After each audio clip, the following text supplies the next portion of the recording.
ونصلی علی رسولہ الکریم اما بعد۔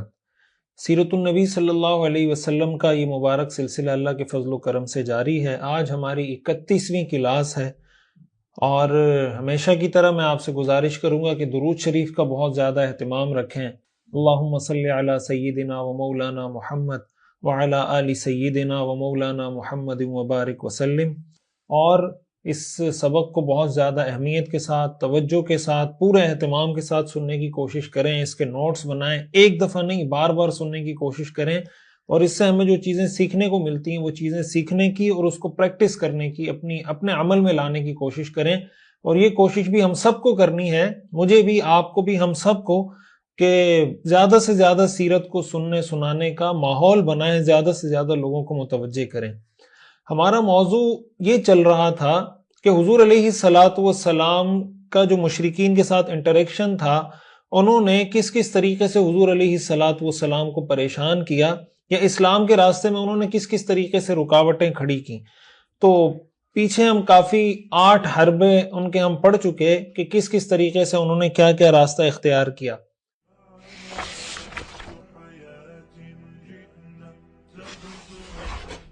آج ہم بات کریں گے ان کا جو نواں حربہ تھا، یا جو نواں طریقہ واردات تھا، جو حربہ تھا جو انہوں نے اختیار کیا، وہ یہ کہ انہوں نے اپنا جو تھنک ٹینک بنایا تھا، جو میں آپ کو پہلے اس کے بارے میں بتاتا رہا ہوں کہ ظاہر ہے جب بھی وہ حضور علیہ الصلاۃ والسلام کے خلاف میدان میں آتے تھے، کوئی نیا طریقہ واردات یا حربہ اختیار کرتے تھے تو پہلے اس پہ مشورہ کرتے تھے۔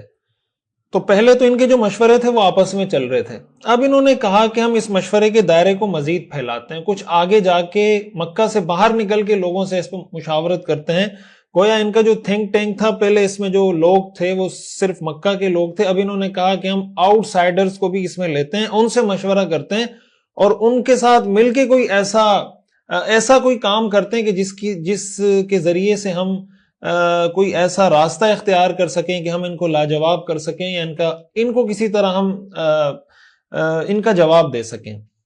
چنانچہ مکہ کے مشرک آپس میں بیٹھے، انہوں نے مشاورت کی، اور قریش کے لوگوں نے 2 لوگوں کی، آپ کہتے ہیں ان کی ڈیپوٹیشن، ان کی تشکیل کر دی۔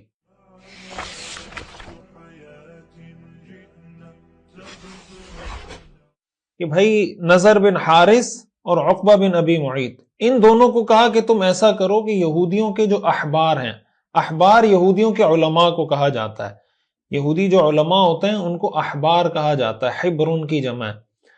انہوں نے کہا کہ تم یہودیوں کے پاس جاؤ، ان کے جو مذہبی پیشوا ہیں، ان کے جو علماء ہیں، ان کے پاس جاؤ، اور ان کے سامنے حضور علیہ الصلاۃ والسلام کی شخصیت، ان کا جو دعویٰ ہے، ان کا جو موقف ہے، یہ ساری تفصیل ان کے سامنے رکھو، پھر ان سے پوچھو کہ وہ کیا کہتے ہیں۔ وجہ اس کی ہے کہ یہودی اہل کتاب ہیں، وہ یہ کلیم کرتے ہیں کہ ہمارے پاس اللہ کی کتاب ہے تورات، اور ہم اللہ کے پیغمبر حضرت موسیٰ علیہ السلام کو مانتے ہیں، تو وہ ہمیں کچھ گائیڈ کریں گے۔ نضر بن حارث اور عقبہ بن ابی معیط یہ چلے گئے مدینہ، یہودیوں کے احبار اور علماء سے ملے اور ان سے کہا کہ اس طرح ہمارے یہاں ایک شخص ہے جو نبوت کا دعویٰ کر رہا ہے، تو آپ ہمیں کیا کہتے ہیں کہ ہم کیا کریں؟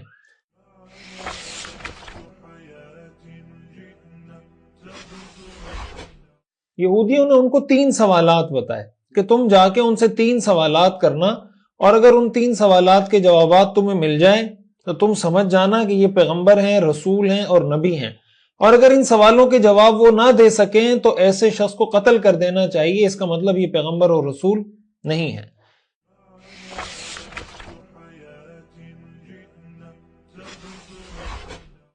پہلا سوال انہوں نے کہا، سلوہ عن فتیۃ ذہبوا فی الدہر الاول ما کان من امرہم۔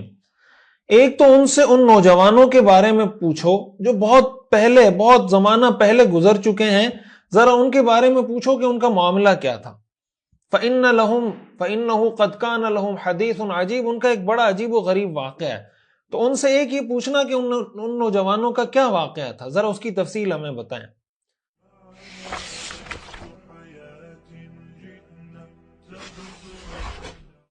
دوسرا انہوں نے کہا، سلوہ عن رجل طواف قد بلغ المشارق مشارق الارض ومغاربها ما كان نبأ۔ دوسرا ان سے اس شخص کے بارے میں سوال کرو جو زمین میں بہت زیادہ ٹریول کرتا رہا ہے، بہت زیادہ اس نے سفر کیے ہیں، حتیٰ کہ زمین کے مشرق اور مغرب کو اس نے چھان مارا ہے، ذرا ان کے بارے میں پوچھنا کہ اس کی کیا تفصیلات آپ کے پاس ہیں۔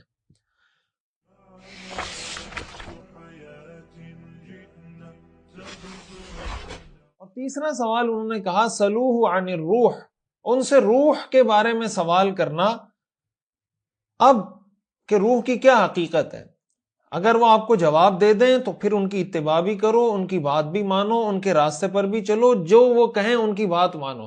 اور اگر وہ ان 3 سوالات کے جوابات نہ دے سکے فَهُوَ رَجُلٌ مَقْتُولٌ، تو ایسے شخص کو قتل کر دینا چاہیے۔ اس کا مطلب ان کا دعویٰ ٹھیک نہیں ہے۔ یہ نضر بن حارث اور عقبہ بن ابی معیط واپس آ گئے اور کہنے لگے کہ اب ہمارے پاس ایک فیصلہ کن چیز ہمارے ہاتھ میں آ گئی ہے، اور ایک سٹینڈرڈ اور ایک معیار ہمارے ہاتھ میں آ گیا، ہم اس کے ذریعے آزما لیں گے، ہمیں پتہ چل جائے گا کہ یہ حق پر ہیں یا حق پر نہیں ہے، اور ہمارے اور محمد صلی اللہ علیہ وسلم کے درمیان آسانی سے فیصلہ ہو جائے گا۔ چنانچہ یہ پہنچ گئے، حضور علیہ الصلوۃ والسلام کے سامنے تینوں سوالات رکھ دیے۔ حضور علیہ الصلوۃ والسلام نے فرمایا کہ میں تمہیں کل اس کا جواب دوں گا، اور اس موقع پر آپ صلی اللہ علیہ وسلم نے انشاءاللہ نہیں کہا، آپ نے فرمایا کل میں تمہیں جواب دوں گا۔ انہوں نے کہا ٹھیک ہے، چلے گئے۔ وہ انتظار کرتے رہے۔ حضور علیہ الصلوۃ والسلام وحی کے انتظار میں تھے کہ کل تک وحی آ جائے گی تو جو وحی میں مجھے بتایا جائے گا میں ان کو بتا دوں گا۔ 15 دن تک حضور علیہ الصلوۃ والسلام انتظار کرتے رہے، وحی کا سلسلہ جو تھا وہ ڈیلے ہو گیا، تاخیر کا شکار ہو گیا، وحی آ نہیں رہی تھی۔ مکہ کے لوگوں نے آپس میں چیمی گوئیاں شروع کر دی، بات چیت شروع کر دی کہ دیکھیں ہمیں تو انہوں نے کہا تھا کہ ان 3 سوالوں کے جواب اگر وہ نہ دے سکیں تو وہ پیغمبر نہیں ہوں گے۔ 15 دن گزر گئے، ابھی تک یہ جواب نہیں دے سکے۔ حضور علیہ الصلوۃ والسلام اس وجہ سے بہت زیادہ پریشان ہو گئے، ایک تکلیف اور ایک کرب میں مبتلا ہو گئے، 2 وجوہات سے۔ ایک تو اس وجہ سے کہ جو وہ باتیں کر رہے تھے کہ دیکھیں انہوں نے ہم سے کہا تھا، وعدہ کیا تھا کہ ہمیں کل تمہیں جواب دوں گا، لیکن ہمیں اب تک جواب نہیں دے سکے۔ دوسرا، حضور علیہ الصلوۃ والسلام کو یہ پریشانی تھی کہ یہ بہت اچھا موقع تھا ان کے ایمان لانے کا، کہ اگر اب یہ سوالات کے جوابات ان کو میں کل دے دیتا جو میں نے ان سے وعدہ کیا تھا تو یہ ایمان لے آتے، تو حضور علیہ الصلوۃ والسلام کو اس بات کی لالچ تھی کہ کسی طرح یہ لوگ مسلمان ہو جائیں۔ اس وجہ سے بھی حضور علیہ الصلوۃ والسلام پریشان تھے کہ گویا یہ ایک بہت بڑی اپرچونٹی ہے جو مجھ سے مس ہو رہی ہے، اور جس کی وجہ سے شاید یہ لوگ اسلام نہیں لائیں گے۔ چنانچہ روایات میں آتا ہے، سیرت کی کتابوں میں، حدیث کی کتابوں میں ہے کہ 15 دن کے بعد حضرت جبریل علیہ الصلوۃ والسلام تشریف لائے، اور سورہ کہف جو 15ویں پارے میں سورہ کہف ہے، سورہ کہف کی آیات لے کر، اس کی وحی لے کر حضور علیہ الصلوۃ والسلام کے پاس تشریف لائے۔ حضور علیہ الصلوۃ والسلام نے حضرت جبریل سے فرمایا لقد احتبست عنی یا جبریل، کہ اے جبریل تم نے تو آنے میں بہت دیر کر دی، اتنے عرصے بعد تم میرے پاس آئے ہو، یعنی وہ ایک شکوہ کیا کہ تم اتنے عرصے بعد میرے پاس آئے ہو۔ حضرت جبریل علیہ السلام نے آگے سے جواب دیا، قرآن کریم کی جو ایک آیت ہے نا سورۃ الاسراء کی، وَمَا نَتَنَزَّلُ إِلَّا بِأَمْرِ رَبِّكَ لَهُ مَا بَيْنَ أَيْدِينَا وَمَا خَلْفَنَا وَمَا بَيْنَ ذَلِكَ وَمَا كَانَ رَبُّكَ نَسِيًّا۔ حضرت جبریل کہنے لگے کہ ہم آپ کے رب کے حکم کے بغیر نہیں اترتے، لہو ما بین ایدینا وما خلفنا، جو کچھ ہمارے آگے ہے، جو کچھ ہمارے پیچھے ہے، اور جو کچھ اس کے درمیان ہے، وہ سب اسی رب کی ملکیت ہے۔ وما کان ربک نسیا، اور تمہارا رب ایسا نہیں جو بھول جایا کرے، تمہارا رب بھولنے والا نہیں ہے۔ تو حضرت جبریل نے فرمایا کہ ہم تو اللہ کے حکم کے پابند ہیں، جب اللہ کی طرف سے حکم آتا ہے کہ آپ چلے جائیں تو ہم آ جاتے ہیں، اور جب حکم نہیں ہوتا تو ہم نہیں آتے، ہم اپنے رب کے حکم کے مطابق چلتے ہیں۔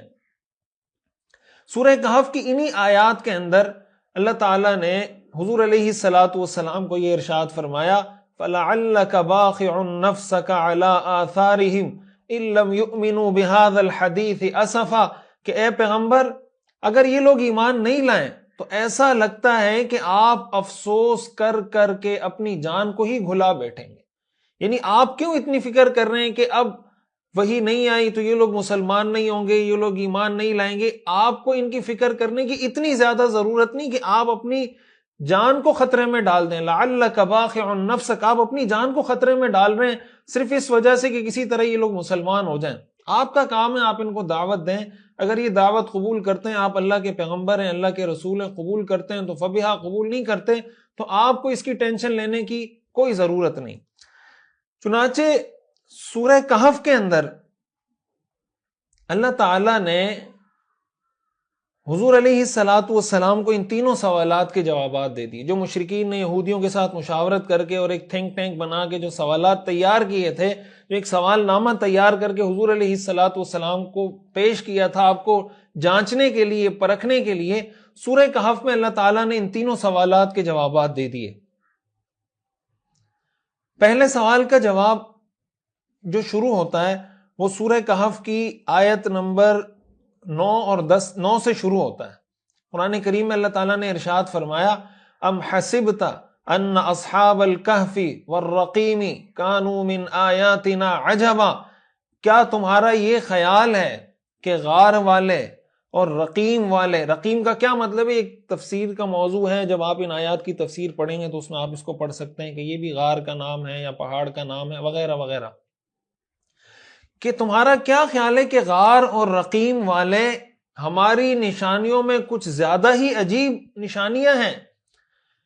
اور آگے اللہ نے فرمایا اذ اوى الفتية الى الكهف، یہ اس وقت کا ذکر ہے کہ جب ان نوجوانوں نے غاروں میں پناہ لی، وقالوا، اور کہنے لگے، ربنا، اے ہمارے رب، آتنا من لدنک رحمہ، اللہ سے دعا کی کہ اے ہمارے پروردگار ہم پر اپنا خصوصی رحم فرمائیے، وَهَيِّئْ لَنَا مِنْ أَمْرِنَا رَشَدًا، اور ہمارے لیے ہماری اس صورتحال میں بھلائی کا کوئی راستہ ہمارے لیے مہیا فرما دیجیے۔ یہاں سے اصحاب کہف کا وہ واقعہ شروع ہوا۔ یہ مشرکین مکہ کے پہلے سوال کا جواب تھا جو انہوں نے کہا کہ ان نوجوانوں کے بارے میں ہمیں بتائیں جو بہت پہلے گزر چکے، کہ ان کی کیا تفصیلات ہیں، ان کی بڑی عجیب و غریب تفصیلات ہیں۔ قرآن کریم سورہ کہف کی ان آیات میں اللہ تعالیٰ نے اصحاب کہف کا پورا واقعہ مشرکین مکہ کو بتا دیا کہ یہ اصحاب کہف کا واقعہ تھا۔ غار، کہف غار کو کہتے ہیں، غار والے نوجوانوں کا یہ واقعہ تھا۔ اس میں اس بات کی طرف بھی گویا اشارہ تھا کہ جس طرح وہ غار والے ایک وقت آیا کہ کامیاب ہوئے، اللہ تعالیٰ نے ان کو کامیاب قرار دیا، صحابہ کرام رضوان اللہ علیہم اجمعین کی جماعت، رسول اللہ صلی اللہ علیہ وسلم کی جماعت، یہ بھی ایک دن کامیاب ہوں گے، اگرچہ اس وقت ان کو ظلم و تشدد کا نشانہ بنایا جا رہا ہے، پریشان کیا جا رہا ہے، جس طرح اس غار والے نوجوانوں کو پریشان کیا گیا تھا، لیکن وہ غار والے نوجوان کامیاب تھے۔ اسی طرح اللہ کے رسول اور اللہ کے رسول کے جو صحابہ ہیں یہ کامیاب ہیں۔ تو یہاں ویسے ہی ایک بات کے طور پر ان آیات سے اس کا بڑا لنک معلوم ہوتا ہے کہ اس وقت غزہ کے اندر غزہ کے مسلمانوں نے، وہاں پر موجود غیرت مند اور جرت مند مسلمانوں نے جس طرح زمین کے اندر بنکر بنا کر، زمین کے اندر پورے ٹنل بنا کر دنیا کی طاقت ترین افواج کو جس طریقے سے شکست سے دوچار کیا ہے، اور جس طریقے سے ساری دنیا کے سامنے ان کی طاقت اور ان کے بموں اور ان کی ٹیکنالوجی کا چہرہ عیاں کیا ہے، کہ دیکھیں ایک طرف دنیا کی سپر طاقتیں ساری ایک ساتھ کھڑی ہیں، ایک طرف چند نوجوان زمین کے اندر، غاروں کے اندر، بنکرز کے اندر، ٹنلز کے اندر رہتے ہیں، اور ساری دنیا کی ٹیکنالوجی کو انہوں نے فیل کر دیا۔ اور ساری دنیا کے سامنے جب ابو عبیدہ نے کہا تھا کہ تم ایک پتھر، اینٹ سے اینٹ بجا دو، لیکن تمہارے جو قیدی ہیں وہ تمہیں مذاکرات کی میز پر ملیں گے، انہوں نے ثابت کیا کہ اگر قیدی تمہیں ملے ہیں تو آج مذاکرات کی میز پر ملے ہیں۔ اللہ تعالیٰ یہ واقعات بار بار کہتے ہیں نا، تاریخ اپنے آپ کو دہراتی ہے، اسی لیے دہراتی ہے کہ جو لوگ اللہ پر ایمان لانے والے ہیں ان کو اللہ پر اعتماد، توکل اور زیادہ مضبوط ہوتا چلا جائے، کہ اگر آپ دین کے ساتھ سچے ہیں، اللہ اور اللہ کے رسول کے ساتھ مخلص ہیں، تو اللہ آپ کی ضرور مدد کرے گا۔ جہاں تک تکلیفوں کی بات ہے، شہادتوں کی بات ہے، مصیبت پہنچنے کی بات ہے، پریشان ہونے کی بات ہے، تو یہ تو اللہ کے رسول کے صحابہ کو بھی تکلیفیں پہنچی ہیں، وہ بھی شہید ہوئے ہیں، رسول اللہ صلی اللہ علیہ وسلم بھی زخمی ہوئے ہیں۔ بہرحال پہلے سوال کا جواب دے دیا گیا۔ دوسرا سوال انہوں نے کیا تھا کہ اس شخص کے بارے میں بتائیں جو بہت زیادہ ٹریول اس نے کیا اور مشرق اور مغرب اس نے چھان مارا۔ اس کا جواب قرآن کریم سورہ کہف کی آیت نمبر 83 سے 84 اینڈ آن ورڈ ان آیات میں اللہ تعالیٰ نے جواب دیا. اللہ تعالیٰ ارشاد فرماتے ہیں وَيَسْأَلُونَكَ عَنْ ذِي الْقَرْنَيْنِ، اور یہ لوگ تم سے ذوالقرنین کے بارے میں سوال کرتے ہیں. قل، آپ کہہ دیجئے سَأَتْلُو عَلَيْكُمْ مِنْهُ ذِكْرًا، کہ میں ان کا کچھ حال تمہیں پڑھ کر سناتا ہوں. اِنَّا مَكَّنَّا لَهُ فِي الْأَرْضِ، واقعہ یہ ہے کہ ہم نے ان کو زمین میں اقتدار اور طاقت اور قوت بخشی تھی.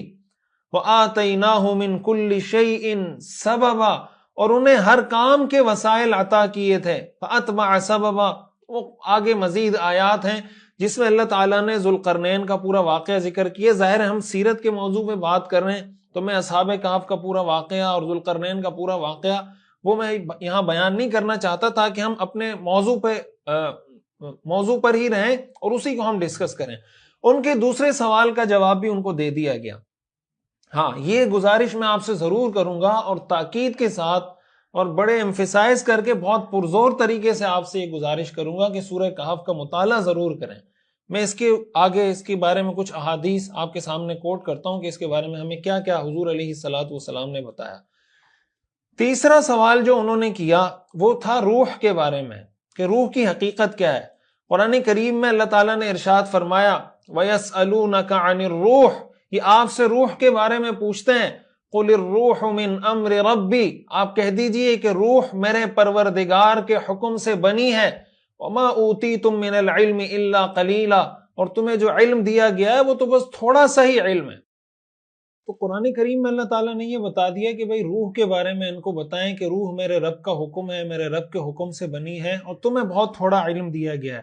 اب اس روح سے کیا مراد تھی؟ بعض لوگوں نے کہا کہ روح سے مراد وہی جو انسان کی روح ہے وہ مراد ہے. بعض نے کہا قرآن کریم میں روح حضرت جبریل علیہ السلام کو بھی روح قرار دیا گیا ہے. قرآن کریم میں حضرت جبریل علیہ السلام کو بھی کے لیے بھی روح کا لفظ استعمال ہوا ہے مختلف آیات میں. یہ پھر اگین ایک مستقل تفسیر کا موضوع ہے کہ روح سے مراد کیا ہے، روح کی حقیقت کیا ہے. ظاہر ہے اس کی تفصیل میں ہم نہیں جانا چاہتے کہ ہمارے سیرت کا براہ راست موضوع نہیں ہے فی الحال. تو تیسرے سوال کا بھی جواب دے دیا گیا. اچھا، یہ جو روح کے بارے میں سوال ہے، صحیح بخاری کی روایت سے ہمیں معلوم ہوتا ہے کہ یہی سوال رسول اللہ صلی اللہ علیہ وسلم سے یہودیوں نے بھی کیا ہے مکہ میں. مدینہ منورہ میں جب آپ علیہ الصلوۃ والسلام تشریف لے گئے تو مدینہ منورہ میں یہودیوں نے حضور علیہ الصلوۃ والسلام سے یہ سوال کیا اب کہ بھائی روح کی حقیقت کیا ہے. اور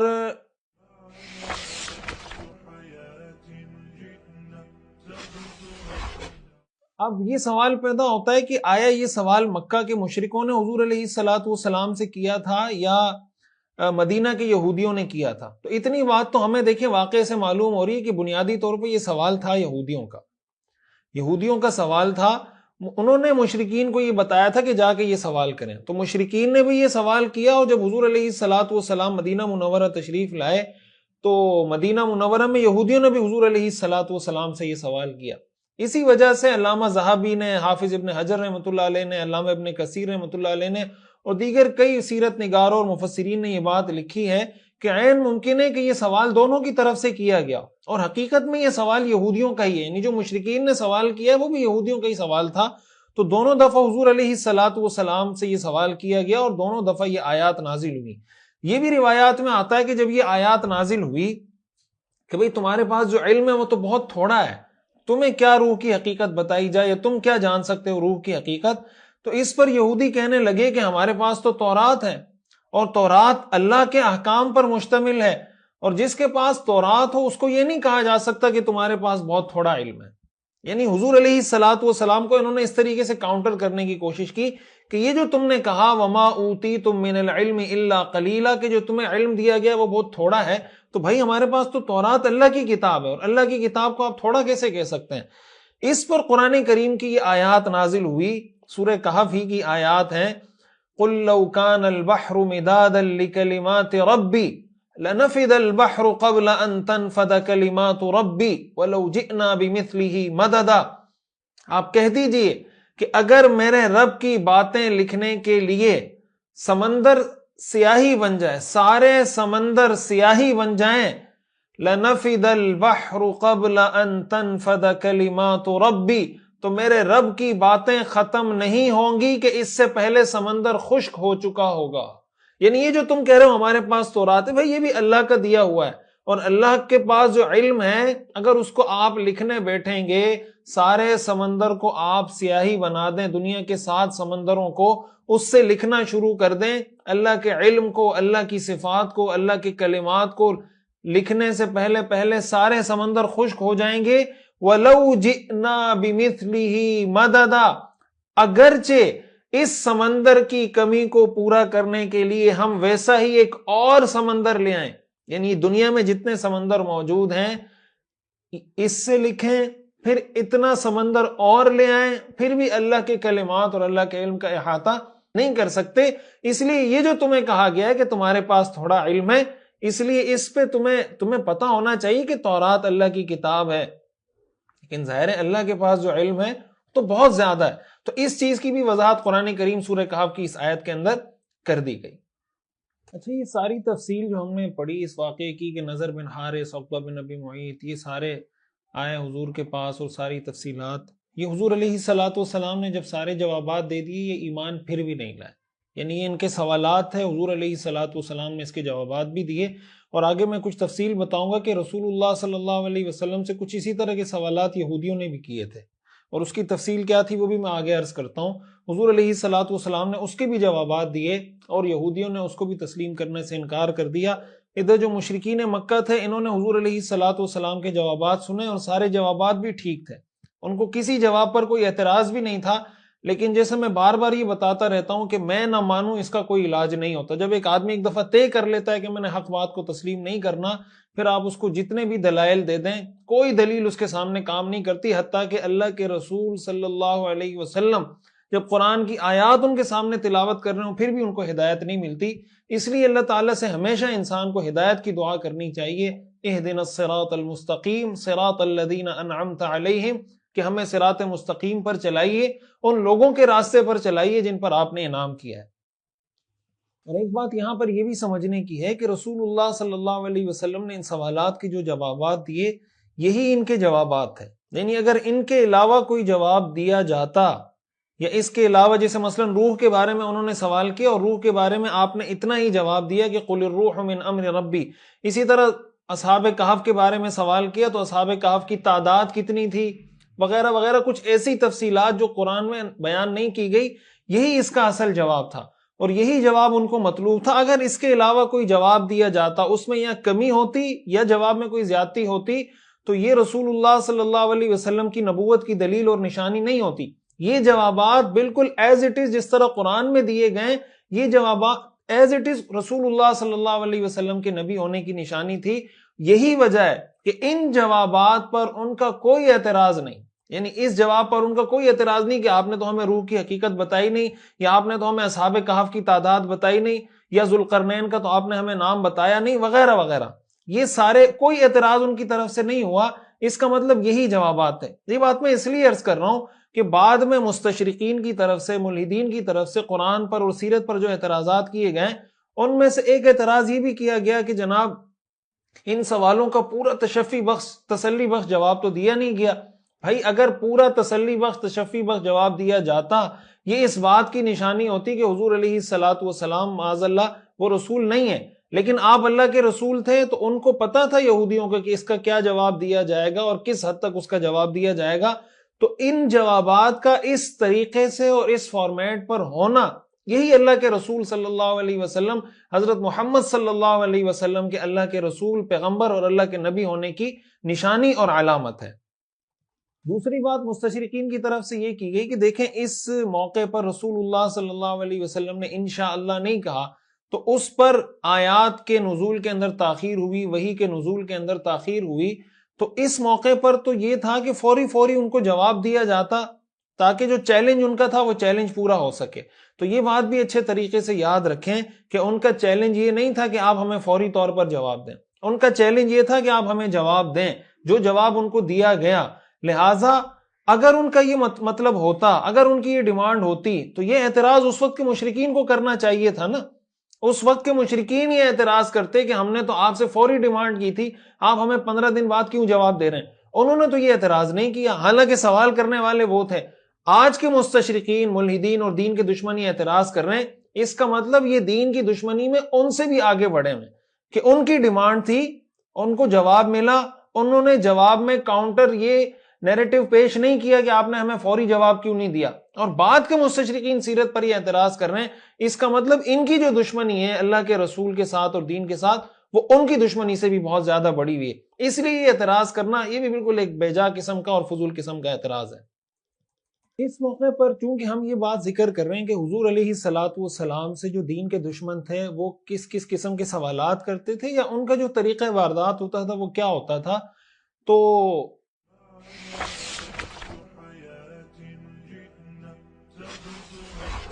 کچھ ایسے ہی سوالات حضور علیہ الصلوۃ والسلام سے یہودیوں نے بھی کیے، اور اینڈ میں جب ان کو جوابات دیے گئے ان کا بھی یہی جواب تھا کہ بھئی ہم ماننے والے نہیں ہیں۔ حضرت عبداللہ ابن عباس رضی اللہ تعالیٰ عنہ اس حدیث کے راوی ہیں، اور مسند احمد کے اندر یہ حدیث موجود ہے کہ یہودیوں کا یہ مدینہ کا واقعہ ہے، لیکن چونکہ ہم اس کو اس ترتیب سے ذکر نہیں کر رہے کہ یہ مکہ کا واقعہ ہے یا مدینہ کا، ہم اس کو ایک حربے اور ایک ٹرک کے طور پر جو دین دشمنوں کی طرف سے اختیار کیا گیا ہے، کیا جاتا ہے، کیا جاتا رہے گا، آج بھی ہوتا ہے، ہم اس حربے کے طور پہ استعمال کر رہے ہیں، اس لیے مدینہ کا واقعہ بھی ہم یہاں پہ ذکر کر رہے ہیں۔ تو حضرت عبداللہ ابن عباس رضی اللہ تعالیٰ عنہ فرماتے ہیں کہ یہودیوں کا ایک وفد حضور علیہ الصلوۃ والسلام کے پاس آیا اور کہنے لگے، اے ابو القاسم، ابو القاسم حضور کی کنیت ہے، آپ کے بڑے بیٹے تھے قاسم، ان کی وجہ سے آپ کو ابو القاسم کہا جاتا ہے، ہم آپ سے کچھ سوالات کرنا چاہتے ہیں، اور یہ وہ باتیں ہیں کہ جو نبی کے علاوہ کوئی ان کا جواب نہیں جانتا، آپ ہمیں جواب دے دیں۔ آپ نے فرمایا سلونی ما شئتم، جو تمہارے جی میں آتا ہے مجھ سے سوال کرو، لیکن میں تمہیں اللہ کے نام کا یہ واسطہ دیتا ہوں اور حضرت یعقوب علیہ السلام کے اس وعدے کے مطابق جو انہوں نے اپنے بیٹوں سے لیا تھا کہ وعدہ کرو مجھ سے کہ اگر میں تمہیں ان باتوں کا جواب دے دوں، اگر تم نے ان جوابات کو صحیح سمجھا تو اسلام پر مجھ سے بیعت کرو گے۔ انہوں نے کہا ہم آپ سے وعدہ کرتے ہیں۔ آپ صلی اللہ علیہ وسلم نے فرمایا پوچھو کیا پوچھنا چاہتے ہو؟ وہ کہنے لگے ہم آپ سے 4 سوالات کرنا چاہتے ہیں۔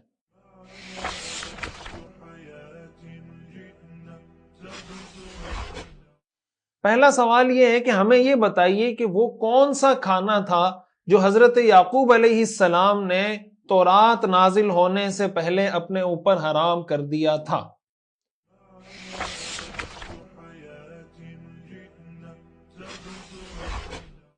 دوسرا یہ بتائیے کہ عورت اور مرد کا پانی کیسا ہوتا ہے اور بچہ نر کیسے پیدا ہوتا ہے۔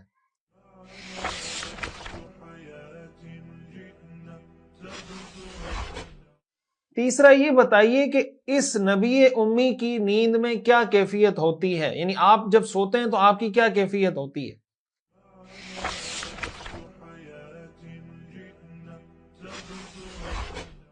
چوتھا یہ بتائیے کہ آپ کے پاس وحی لانے والا فرشتہ کون سا ہے۔ رسول اللہ صلی اللہ علیہ وسلم نے فرمایا کہ تم مجھ سے اللہ کو سامنے رکھتے ہوئے اللہ کو حاضر ناظر جان کر یہ وعدہ کرتے ہو کہ اگر میں نے تمہیں ان سوالوں کے جواب دے دیے تو تم میری اتباع کرو گے۔ انہوں نے کہا بڑے پکے طریقے سے کہ ہم آپ کے ساتھ پکا وعدہ کرتے ہیں۔ رسول اللہ صلی اللہ علیہ وسلم نے فرمایا میں تمہیں اس ذات کی قسم دیتا ہوں جس نے حضرت موسیٰ علیہ السلام پر تورات نازل کی، کیا تم جانتے ہو کہ ایک مرتبہ حضرت یعقوب علیہ السلام بہت سخت بیمار ہو گئے، ان کی بیماری بہت لمبی ہو گئی، تو انہوں نے اللہ کے نام پہ یہ نظر اور یہ منت مان لی کہ اگر اللہ نے مجھے اس بیماری سے شفا عطا کی تو جو میرا سب سے پسندیدہ مشروب اور سب سے پسندیدہ کھانا ہے وہ میں اپنے اوپر حرام کر دوں گا۔ اور ان کو کھانے میں سب سے زیادہ جو چیز پسند تھی وہ اونٹ کا گوشت تھا، اور پینے کی چیزوں میں ان کو جو سب سے زیادہ پسندیدہ چیز تھی وہ اونٹنی کا دودھ تھا۔ یہ دونوں چیزیں انہوں نے اپنے اوپر حرام کر دی۔ رسول اللہ صلی اللہ علیہ وسلم نے فرمایا کیا ایسا ہی ہے؟ کیا تم اس بات کی تصدیق کرتے ہو؟ انہوں نے کہا آپ نے بالکل سچ کہا، ہم اس بات کی تصدیق کرتے ہیں۔ آپ صلی اللہ علیہ وسلم نے فرمایا اللہم اشہد، اے اللہ آپ بھی گواہ ہو جائیے۔ انہوں نے سوال کیا، میں نے جواب دیا، انہوں نے تصدیق کی کہ آپ بالکل ٹھیک کہہ رہے ہیں۔ پھر حضور علیہ الصلوۃ والسلام نے دوسرے سوال کا جواب دینا چاہا، اس جواب کی بھی پوری تفصیل ہے جو اس حدیث کے اندر موجود ہے۔ پھر آپ نے فرمایا دوبارہ کہ میں تمہیں اس ذات کی قسم دیتا ہوں جس نے حضرت موسیٰ علیہ السلام پر تورات کو نازل کیا، کیا تم جانتے ہو، تیسرے سوال کا جواب، کہ اس نبی امی کی آنکھیں سوتی ہیں لیکن دل نہیں سوتا، آنکھیں سوتی ہیں لیکن دل نہیں سوتا۔ تیسرے سوال کا جواب بھی مل گیا، انہوں نے کہا بالکل ہم جانتے ہیں یہ بات ایسی ہی ہے جو جس طریقے سے آپ نے بتائی۔ آپ نے فرمایا اللہم اشہد، اے اللہ آپ گواہ ہو جائیے۔ پھر یہودی کہنے لگے کہ کون سا فرشتہ آپ کا دوست ہے؟ یہ جو سوال ہے اس پر یا ہم آپ سے ملیں گے یا ہم آپ سے جدا ہو جائیں گے۔ رسول اللہ صلی اللہ علیہ وسلم نے فرمایا میرے دوست حضرت جبریل علیہ السلام ہیں، اور اللہ نے جس نبی کو بھی دنیا میں بھیجا ہے یہی فرشتہ حضرت جبریل ان کے دوست رہے ہیں۔ جب یہ یہودیوں نے سنا تو کہنے لگے کہ نہیں، ہم آپ کے ساتھ نہیں چل سکتے، ہم آپ کی بات نہیں مان سکتے، اگر آپ ان کے علاوہ کسی اور فرشتے کا نام بتاتے ہیں تو ہم آپ کی اتباع ضرور کرتے اور آپ کی تصدیق بھی کرتے۔ تو رسول اللہ صلی اللہ علیہ وسلم نے ارشاد فرمایا کہ بھائی حضرت جبریل کے موجودگی میں تمہیں تصدیق سے کیا چیز روک رہی ہے، یعنی کیا رکاوٹ ہے تمہیں حضرت جبریل کے ہونے سے؟ تو وہ کہنے لگے کہ یہ ہمارے دشمن ہیں۔ اس پر قرآن کریم کی وہ آیات نازل ہوئی سورہ بقرہ کی، قُلْ مَنْ كَانَ عَدُوًّا لِجِبْرِيلَ فَإِنَّهُ نَزَّلَهُ عَلَى قَلْبِكَ بِإِذْنِ اللَّهِ مُصَدِّقًا لِمَا بَيْنَ يَدَيْهِ وَهُدًى وَبُشْرًى لِلْمُؤْمِنِينَ۔ اللہ فرماتے ہیں آپ ان سے کہہ دیجئے کہ بھائی جو جبریل کے دشمن ہیں، تو جبریل نے تو یہ قرآن آپ پر اللہ کے حکم سے نازل کیا ہے، اور یہ قرآن ایسا ہے جو اس سے پہلے آنے والی کتابوں تورات اور انجیل کی تصدیق بھی کرتا ہے، اس میں ہدایت بھی ہے، اس میں مومنین کے لیے خوشخبری بھی ہے۔ آگے اللہ نے فرمایا من کان عدوا للہ وملائکتہ ورسلہ وجبریل ومیکال فإن اللہ عدو للکافرین۔ اے پیغمبر آپ کہہ دیجئے کہ جو اللہ کا دشمن ہو، اللہ کے فرشتوں کا دشمن ہو، اللہ کے رسولوں کا دشمن ہو، حضرت جبریل اور حضرت میکائیل کا دشمن ہو، فإن اللہ عدو للکافرین، تو اللہ بھی ایسے کافروں کا دشمن ہے۔ یہ ایک تفصیلی موضوع ہے، اور آگے قرآن کریم میں اللہ تعالیٰ نے یہ فرمایا وَكُلَّمَا عَاهَدُوا عَهْدًا نَبَذَهُ فَرِيقٌ مِّنْهُمْ بَلْ أَكْثَرُهُمْ لَا يُؤْمِنُونَ، کہ جب بھی یہ لوگ معاہدہ کریں گے تو ان کا ایک گروہ آ کے اس معاہدے کو توڑ دے گا، ان میں اکثر لوگ ایمان نہیں لاتے۔ یہ یہودیوں کا ہمیشہ سے وتیرہ رہا ہے کہ یہ معاہدہ بھی کرتے ہیں، پھر معاہدہ کرنے کے بعد معاہدے کی پاسداری بھی نہیں کرتے۔ قرآن کریم کی کئی آیات میں اللہ تعالیٰ نے اس کا ذکر کیا ہے۔ بہرحال یہ ایک موقع تھا کہ یہودیوں نے بھی حضور علیہ الصلاۃ والسلام سے سوالات کیے، ان کو سوالات کے جوابات بھی دیے گئے، لیکن جب آدمی یہ فیصلہ کر چکا ہوتا ہے کہ میں نے نہیں ماننا، تو پھر صحیح جوابات ملنے کے باوجود بھی وہ حق بات کو قبول نہیں کرتا۔ اب اسی واقعے سے ہمیں جو اسباق حاصل ہوتے ہیں اس پہ میں مختصراً کچھ تفصیل عرض کرتا ہوں قرآن اور حدیث کی روشنی میں۔ پہلی بات جو ہمیں یہ پتہ چلی کہ حضور علیہ الصلاۃ والسلام نے جب ان سے یہ کہا کہ بھائی میں تمہیں کل جواب دوں گا، لیکن آپ علیہ الصلاۃ والسلام نے انشاءاللہ نہیں کہا، تو مفسرین نے یہ بات لکھی ہے کہ رسول اللہ صلی اللہ علیہ وسلم نے انشاءاللہ نہیں کہا تھا، اس وجہ سے وحی کے اندر تاخیر ہوئی۔ اور بعض مفسرین نے یہ لکھا ہے کہ رسول اللہ صلی اللہ علیہ وسلم کو گویا اس میں تنبیہ کی گئی کہ آپ نے جب مستقبل کے فیوچر کے کسی بھی کام کے بارے میں کچھ کہنا ہو کہ یہ کام میں کروں گا، تو اس کے ساتھ انشاءاللہ کہہ دینا چاہیے کہ اگر اللہ چاہے۔ انشاءاللہ کا مطلب اگر اللہ چاہے۔ چنانچہ سورہ کہف ہی کے اندر یہ آیات نازل ہوئی۔ قرآن کریم میں اللہ تعالیٰ نے ارشاد فرمایا وَلَا تَقُولَنَّ لِشَيْءٍ إِنِّي فَاعِلٌ ذَلِكَ غَدًا إِلَّا أَن يَشَاءَ اللَّهُ، اور کسی بھی کام کے بارے میں کبھی یہ مت کہو کہ میں کل یہ کام کر لوں گا، إِلَّا أَن يَشَاءَ اللَّهُ، ہاں یہ کہہ دیا کرو کہ اگر اللہ چاہے تو کر لوں گا۔ وَاذْكُرْ رَبَّكَ إِذَا نَسِيتَ، اور اگر بھول جاؤ تو اپنے رب کو یاد کرو، یعنی جب اللہ یاد آ جائے تب اللہ کو یاد کر لو۔ وَقُلْ، اور کہیے ان سے کہیے عَسَىٰ أَن يَهْدِيَنِ رَبِّي لِأَقْرَبَ مِنْ هَٰذَا رَشَدًا، مجھے امید ہے کہ میرا رب کسی ایسی بات کی طرف میری رہنمائی کر دے جو ہدایت میں اس سے بھی زیادہ قریب ہو۔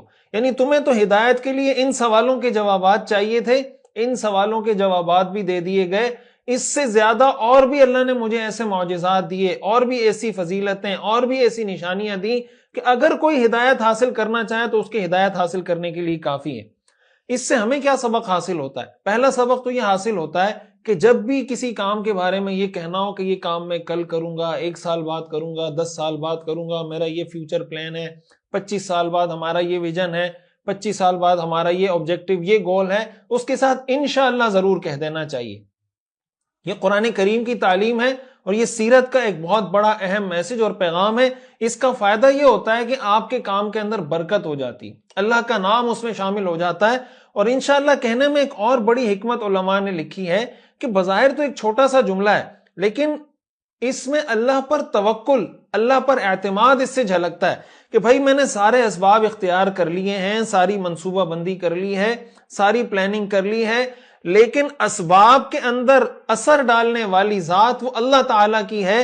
جب تک اللہ تعالیٰ کی مرضی نہیں ہوگی یہ کام نہیں ہو سکتا، لہٰذا اسباب بھی سارے اختیار کرنے اور اللہ پہ توکل بھی کرنا ہے۔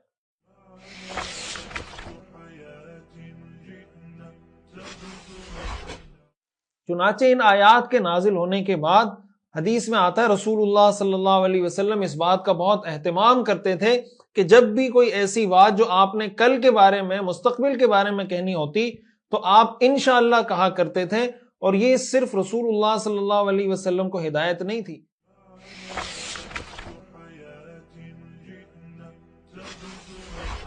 بلکہ اگر ہم قرآن کریم کا مطالعہ کریں تو انبیاء کرام علیہم السلام کے واقعات جو قرآن کریم کے اندر ذکر کیے گئے ان کے اندر بھی ہمیں ملتا ہے کہ وہ بھی اس بات کا اہتمام کرتے تھے کہ اگر فیوچر کے بارے میں کوئی بات کریں تو انشاءاللہ کہا کرتے تھے۔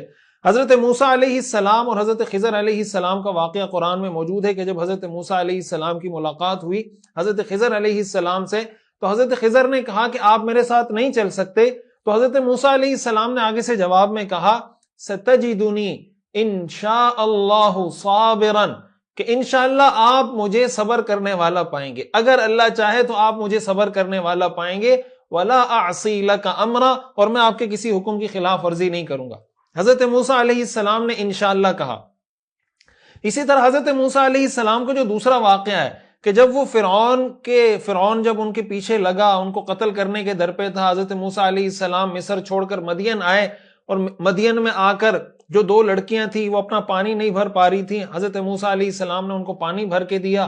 پھر جب وہ اپنے گھر چلی گئیں انہوں نے حضرت اپنے والد کو بتایا کہ اس طرح ایک طاقتور اور امانت دار شخص اس نے ہماری ہیلپ کی ہے، تو ان کے والد نے کہا کہ بھائی میں اپنی بیٹیوں میں سے ان دونوں میں سے کسی کا نکاح ان سے کروا دیتا ہوں۔ حضرت موسیٰ علیہ السلام کو بلایا اور کہنے لگے کہ انی ارید ان انکحک احدی ابنتی ہاتین علی ان تأجرنی 8 حجج، سورۃ القصص کی آیات ہیں کہ بھائی میں تمہاری اپنی ان 2 بیٹیوں میں سے کسی ایک سے نکاح کروانا چاہتا ہوں، تم ہماری 8 سال خدمت کرو گے، میں یعنی گویا تمہارا یہ مہر تھا۔ اس زمانے میں اس کو مہر کے طور پر، خدمت کو بھی مہر کے طور پہ رکھا جاتا تھا کہ تم اتنا عرصہ یہ کام کرو گے تو تمہارا یہ مہر ہو جائے گا۔ تو فَإِنْ أَتْمَمْتَ عَشْرًا فَمِنْ عِنْدِكَ، اگر آپ 10 سال پورے کریں تو یہ آپ کی طرف سے۔ تو حضرت موسیٰ علیہ السلام نے جو آگے سے جواب دیا، حضرت موسیٰ علیہ السلام نے فرمایا ستجدنی انشاء اللہ من الصالحین، کہ انشاءاللہ آپ مجھے ان لوگوں میں سے پائیں گے جو اچھے طریقے سے معاملہ کرتے ہیں۔ یہاں بھی حضرت موسیٰ علیہ السلام نے انشاءاللہ کہا۔ اسی طرح حضرت ابراہیم علیہ السلام کا واقعہ کہ حضرت ابراہیم علیہ السلام نے خواب دیکھا، حضرت اسماعیل سے کہا کہ میں نے دیکھا ہے کہ میں تمہیں خواب میں ذبح کر رہا ہوں، تو تمہارا اس بارے میں کیا خیال ہے؟ حضرت اسماعیل علیہ السلام نے کہا یا ابت افعل ما تؤمر، اے ابا جان، اے بابا جان، جو آپ کو حکم دیا جا رہا ہے آپ وہ کر دیجئے۔ ستجدنی انشاء اللہ من الصابرین، کہ انشاءاللہ اگر اللہ چاہے آپ مجھے صبر کرنے والوں میں سے پائیں گے۔ یہ انبیاء کرام علیہم السلام کی سنت ہے۔ قرآن کریم میں اس کا بار بار ذکر کیا ہے کہ جب کوئی پیغمبر کوئی بات فیوچر کے بارے میں کہتے ہیں تو اس کے ساتھ انشاءاللہ کا لفظ ضرور کہا کرتے ہیں۔ حدیث شریف میں آتا ہے رسول اللہ صلی اللہ علیہ وسلم نے ارشاد فرمایا لِكُلِّ نَبِيٍّ دَعْوَةٌ وَأَرَدْتُ إِن شَاءَ اللَّهُ أَنْ أَخْتَبِئَ دَعْوَتِي شَفَاعَةً لِأُمَّتِي يَوْمَ الْقِيَامَةِ، آپ نے فرمایا ہر نبی کی ایک دعا ہے جس کی قبولیت یقینی ہوتی ہے، میں نے ارادہ کیا ہے کہ انشاءاللہ میں اپنی اس دعا کو قیامت کے روز اپنی امت کی سفارش کے لیے محفوظ کر کے رکھوں گا۔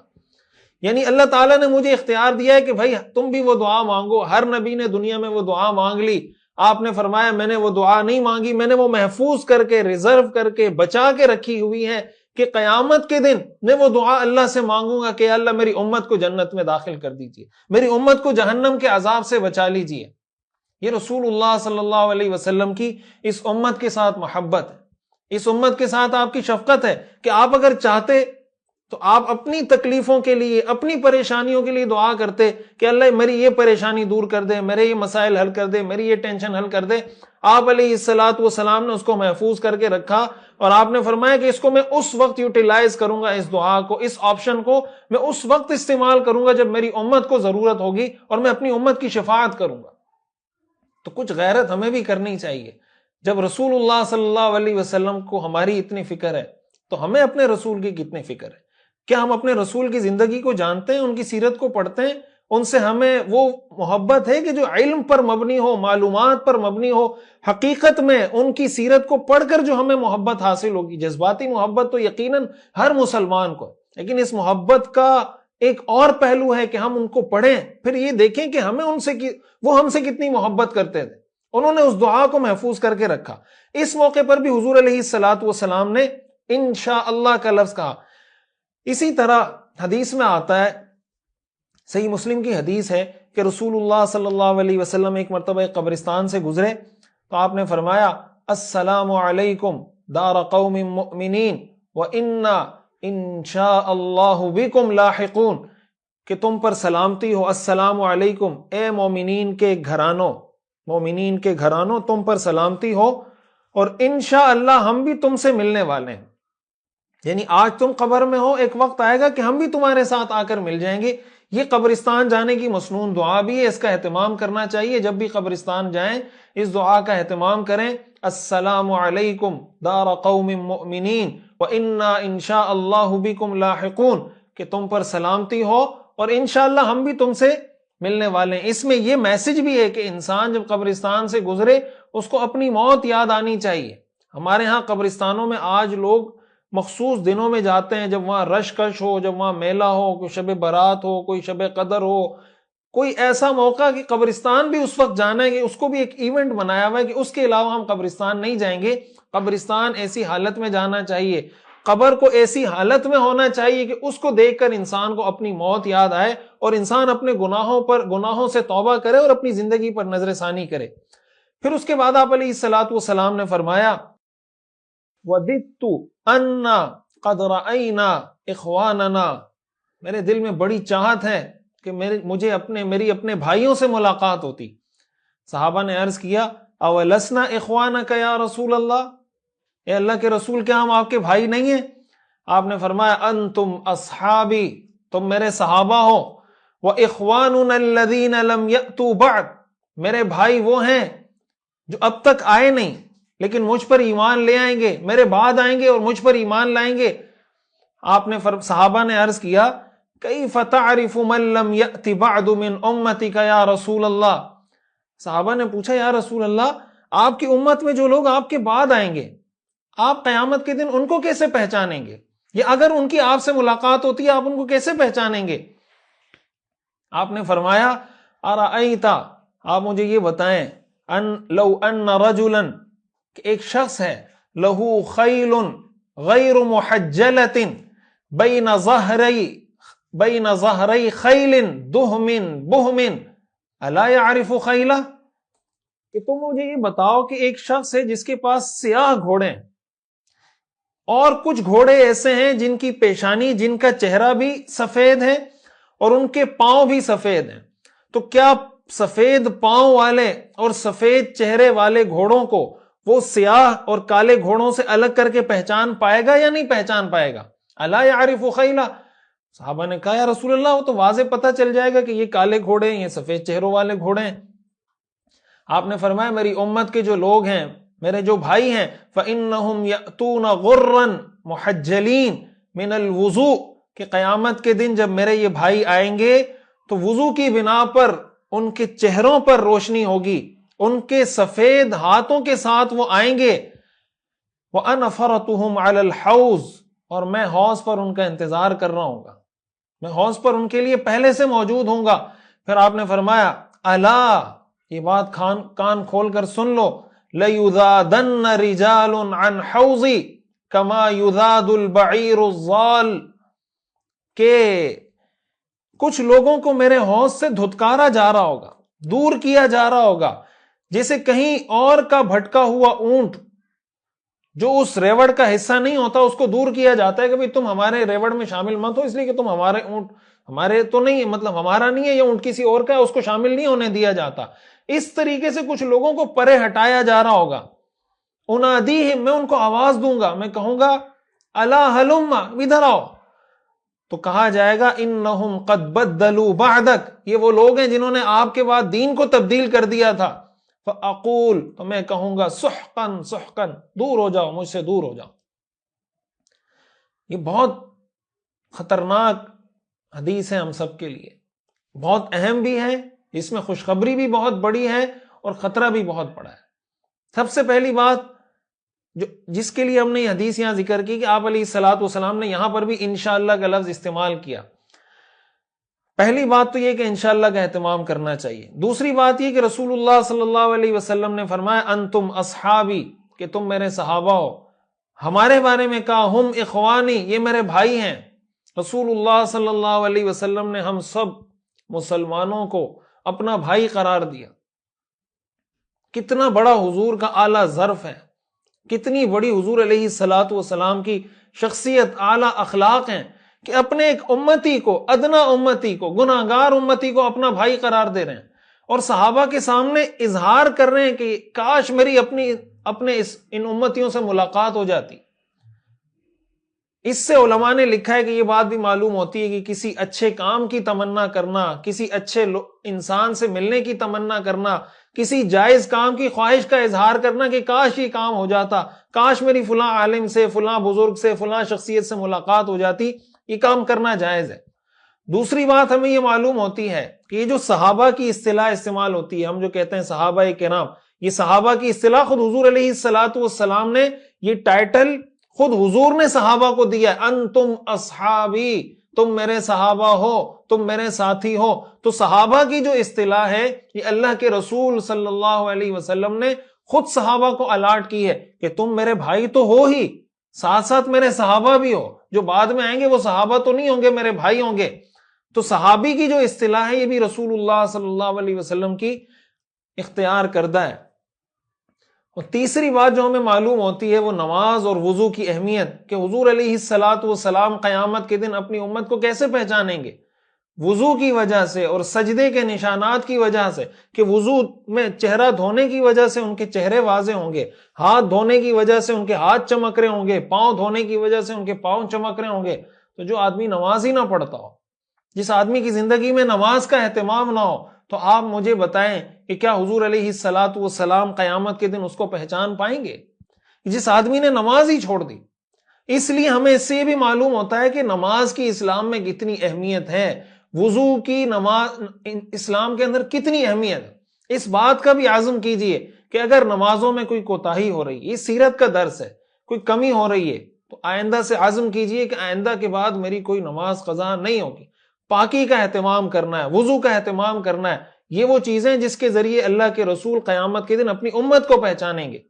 اور ایک اور اہم بات جو ہمیں معلوم ہوتی ہے کہ بدعت، اللہ کے رسول کے لائے ہوئے دین میں اپنی طرف سے کسی چیز کا اضافہ کرنا کتنا خطرناک عمل ہے کہ قیامت کے دن اللہ کے رسول صلی اللہ علیہ وسلم حوض پر موجود بلائیں گے، الا ہلم، کہ ادھر آؤ، فرشتے بتائیں گے انہم قد بدلوا بعدک، انہوں نے آپ کے بعد دین کو تبدیل کر دیا۔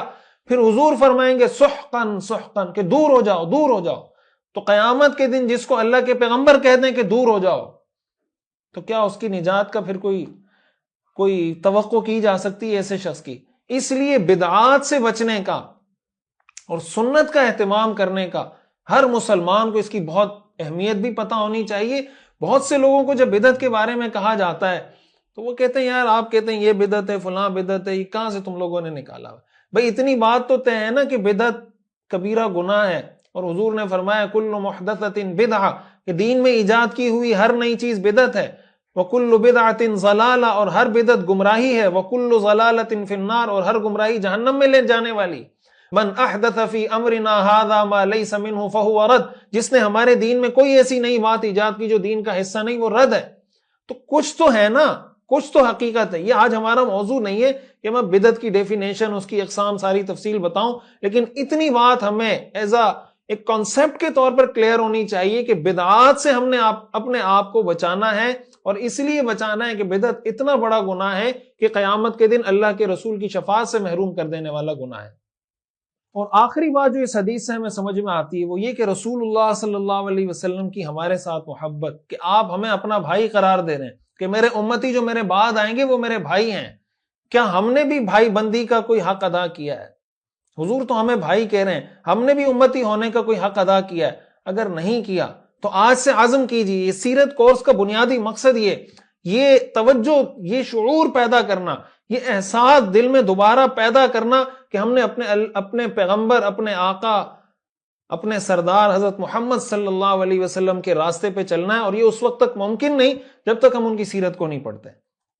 اسی میں ضمناً ایک بات میں یہ عرض کر دوں، چونکہ یہ انشاءاللہ سے متعلق تھا تو ایک چیز اس کا اہتمام بھی کرنا ہے، یہ بھی ہمارے لیے سبق ہے، جو سب سے اہم سبق اس واقعے میں ہے۔ بچوں کو اس کی تربیت دینی ہے، بڑوں نے اس کی تربیت حاصل کرنی ہے، اساتذہ نے اپنے اسٹوڈنٹس کو، والدین نے اپنی اولاد کو، ایک دوست دوسرے دوست کو اس کا ماحول بنائیں کہ جب آپ کے سامنے کوئی بھی فیوچر کے بارے میں کوئی بات کر رہا ہو تو اس کی زبان سے آٹومیٹکلی انشاءاللہ نکلے، انشاءاللہ تحریر کے اندر بھی اور گفتگو کے اندر بھی۔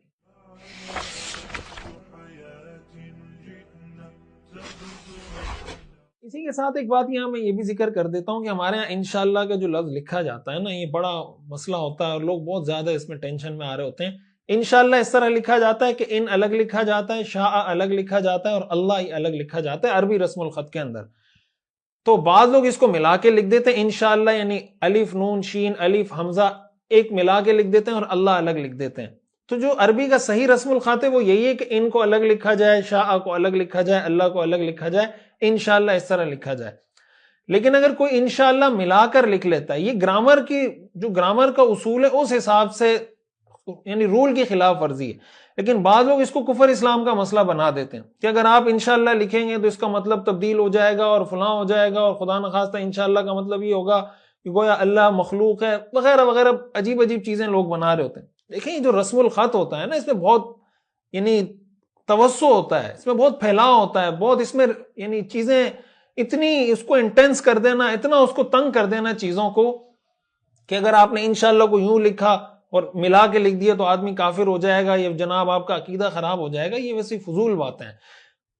ادب کا تعلق، اسی طرح رسم الخط کا تعلق تو عرف کے ساتھ ہے۔ اگر کسی رسم الخط میں، پرانی کتابوں میں ہمیں اس کی مثالیں ملتی ہیں، کئی جگہوں پر آپ کو انشاءاللہ پرانے رسم الخط میں انشاءاللہ ملا ہوا بھی ملے گا، یعنی ایک ساتھ لکھا ہوا ہے، الگ لکھا ہوا بھی ملے گا۔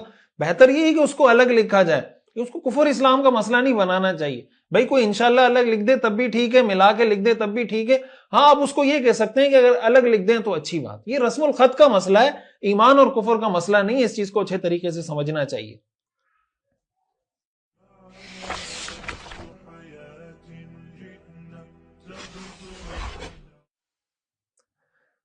ایک اور چیز جو ہماری پریکٹیکل لائف سے ہی متعلق ہے، سورہ کہف کی چونکہ بات ہے اور یہ واقعات سورہ کہف سے متعلق ہم سارے ڈسکس کر رہے ہیں۔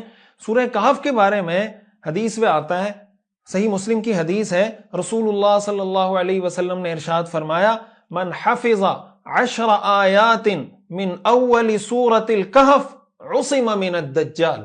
آپ نے فرمایا جو سورہ کہف کی پہلی 10 آیات یاد کر لے اسے دجال کے فتنے سے بچا لیا جائے گا، وہ دجال کے فتنے سے محفوظ ہو جائے گا۔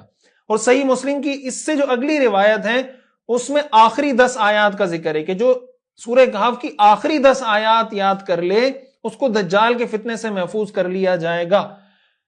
اس لیے آج کے سبق میں جو اہم سنت جو ہم نے سیکھنی ہے وہ یہ ہے کہ ہم نے یہ عزم کرنا ہے کہ ہم نے سورہ کہف کی ابتدائی 10 آیات بھی حفظ کرنی ہے اور سورہ کہف کی آخری 10 آیات بھی حفظ کرنی ہے۔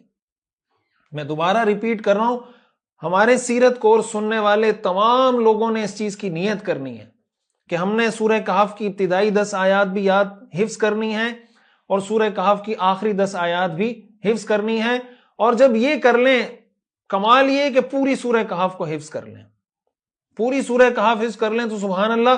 نہیں تو سیرت کورس پڑھنے والا ہر شخص، میں سمجھتا ہوں اگر وہ یہ شروع کی 10 آیات اور آخری کی 10 آیات یاد نہیں کرتا تو میں سمجھتا ہوں اس نے سیرت کورس سے فائدہ نہیں اٹھایا. اور اگر کوئی یاد کر لے اور یاد کرنے کے بعد ہمیں کمنٹ میں بتا دے کہ میں نے یہ سنا تھا، یہ حدیث سنی تھی اور اس کے بعد میں نے کوشش کی اور سورہ کہف کی ابتدائی 10 آیات اور آخری 10 آیات یاد کر لی، تو ہمیں بھی خوشی ہوگی اور لوگوں کو بھی اس سے موٹیویشن ملے گی. دجال کا جو فتنہ ہے یہ بہت خطرناک فتنہ ہے. حدیث میں آتا ہے ما بین خلق آدم الی قیام الساعہ خلق اکبر من الدجال. آپ نے فرمایا حضرت آدم علیہ السلام سے لے کر قیامت تک کوئی مخلوق فتنہ اور فساد اور شرانگیزی اور برائی میں دجال سے بڑھ کر نہیں. یعنی حضرت آدم علیہ السلام سے لے کر قیامت تک جتنے فتنے آئے ہیں ان میں سب سے خطرناک جو فتنہ ہے وہ دجال کا فتنہ ہے. تو اگر یہ آیات ہم یاد کر لیں اور اللہ تعالی ہمیں ان آیات کی برکت سے دجال کے فتنے سے محفوظ کر لیں تو کیا یہ کوئی مہنگا سودا ہے؟ اس میں ہمارے کوئی پیسے لگ رہے ہیں، کوئی ہمارا اس میں کوئی بہت زیادہ وقت صرف ہو رہا ہے، کوئی بہت زیادہ توانائیاں صرف ہو رہی ہیں. اور جمعے کے دن سورہ کہف پڑھنے کا بہت زیادہ اہتمام کرنا چاہیے.